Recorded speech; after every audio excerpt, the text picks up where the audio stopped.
मागील वर्षी गोंदिया जिल्ह्यात 28 जुलैपर्यंत सरासरी 577 मिलीमीटर पाऊस बरसला होता व त्याची 104.2 एवढी टक्केवारी होती। मात्र यंदा सरासरी 624 मिलीमीटर पाऊस बरसला असून त्याची टक्केवारी 112 मिलीमीटर एवढी आहे।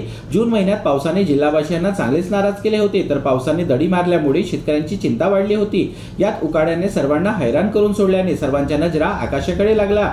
फक्त दमदार पावसाची इच्छा नागरिकांनी व्यक्त केली होती। अशातच जुलै महिन्याचा पंधरवडा सुद्धा कोरडाच गेला। मात्र 19 तारखेपासून पावसाने एंट्री मारली असून अवघ्या जिल्ह्याला धुवून काढले।